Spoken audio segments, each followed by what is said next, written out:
نصلي ونسلم على رسوله النبي الكريم۔ اس وقت حکیم الامت مجدد الملت حضرت مولانا شاہ اشرف علی تھانوی نور اللہ مرقدہ کے ملفوظات پڑھ کر سنائے جاتے ہیں۔ ایک مولوی صاحب نے عرض کیا کہ حضرت، گلستان بوستان بھی عجیب کتابیں ہیں، مگر اس زمانے میں ان کی وہ قدر نہیں رہی، لوگوں نے نصاب ہی بدل ڈالے۔ فرمایا کہ یہ سچ بات ہے، یہ اتنی بڑی کتابیں ہیں کہ بجائے بچپن میں پڑھنے کے ان کو بڑا ہو کر پڑھے تب کچھ سمجھ میں آ سکتی ہیں، مگر اس کا عکس ہو رہا ہے کہ جو زمانہ ناسمجھی کا ہوتا ہے اس وقت پڑھاتے ہیں، تمیز بھی نہیں ہوتی کہ مطلب کتاب کا کیا ہے۔ میری رائے یہ ہے کہ جیسے قرآن شریف بچپن میں بھی پڑھا جاتا ہے اور بڑے ہو کر بھی، اسی طرح یہ کتابیں پڑھی جایا کریں، یعنی قرآن شریف کی بچپن میں تو محض عبارت پڑھتے ہیں اور یاد کرتے ہیں، اور بڑے ہو کر اس کے معانی اور مطالب کو پڑھتے ہیں۔ اسی طرح ان کتابوں کے ساتھ معاملہ کرنا چاہیے کہ بچپن میں برکت کے لیے محض عبارت سرسری ترجمہ سے یاد کریں اور بڑے ہو کر معانی اور مطالب کو سمجھیں۔ ادب، انقیاد، تواضع، حیا، شرم، یہ سب انہی کتابوں کی برکت سے پیدا ہوتی ہے۔ اس نئی تعلیم نے ان چیزوں کا بلکہ علمی استعداد کا بھی ایسا ناس کیا ہے کہ لوگوں کی اس کی طرف توجہ ہی نہ رہی۔ یہی وجہ ہے کہ علمی یا اخلاقی کمال ہی پیدا نہیں ہوتا۔ بڑے بڑے ڈگری یافتہ ان بابرکت کتابوں کی تعلیم پائے ہوئے طلبہ کے سامنے گرد یعنی خاک ہوتے ہیں۔ ایک مولوی صاحب کے سوال کے جواب میں فرمایا کہ آپ مناسب اور غیر مناسب کو لیے پھرتے ہیں، میں تو اس زمانہ میں اہل اللہ کی صحبت کو فرض عین کہتا ہوں اور فتویٰ دیتا ہوں کہ اس زمانہ میں اہل اللہ اور خاصان خدا کی صحبت اور ان سے تعلق رکھنا فرض عین ہے، اس لیے کہ ایمان کی سلامتی کا جو ذریعہ ہوگا اس کے فرض عین ہونے میں کسی کو کیا شبہ ہو سکتا ہے، اور تجربہ سے معلوم ہوا کہ آج کل ایمان کی سلامتی کا ذریعہ صرف اہل اللہ کی صحبت ہے۔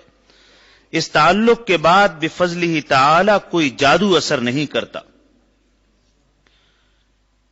ایک سلسلہ گفتگو میں ارشاد فرمایا کہ ہمت سے اگر انسان کام لے تو کوئی کام بھی مشکل نہیں،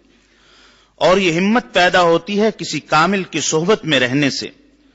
اور رہنے سے یہ مراد نہیں کہ بال بچوں کو چھوڑ کر ملازمت کو استعفیٰ دے کر زراعت بند کر کے اس کے پاس جا پڑو، بلکہ اگر وقت ملے تو اس کے پاس گاہ گاہ جانا بھی چاہیے، اور خط و کتابت سے ہمیشہ اپنے حالات کی اطلاع کرتا رہے،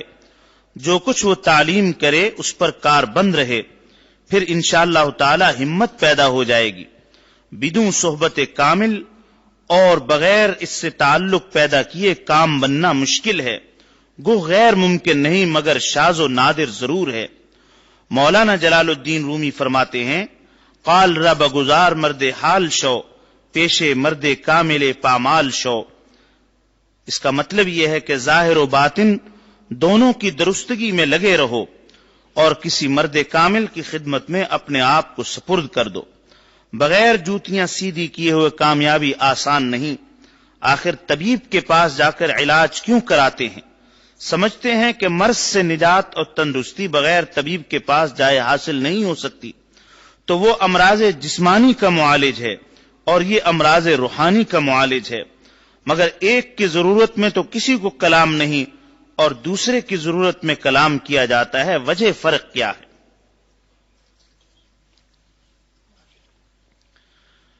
ارشاد فرمایا کہ امراء کے پاس بیٹھ کر قلب میں دین کا اثر کمزور ہو جاتا ہے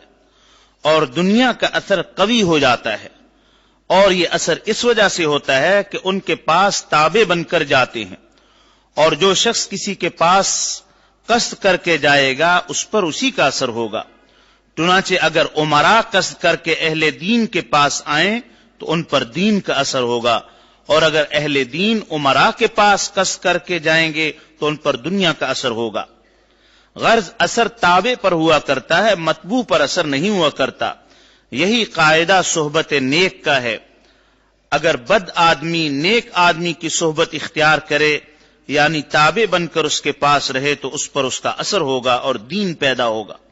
اور اگر نیک آدمی بد صحبت اختیار کرے اور تابع بن کر اس کے پاس رہے تو اس پر اس اثر بدی کا ہوگا۔ ارشاد فرمایا کہ ایک صاحب نے مجھ سے پوچھا کہ شریعت میں نیک صحبت کا امر اور بد صحبت سے نہیں آئی ہے، یعنی نیک صحبت اختیار کرنے اور بری صحبت سے بچنے کا حکم آیا ہے، پس اگر کوئی برا آدمی نیک آدمی کے پاس بیٹھے تو یہ برا آدمی تو بے شک نیک صحبت میں ہوگا، اس نے تو اس پر حکم پر عمل کیا،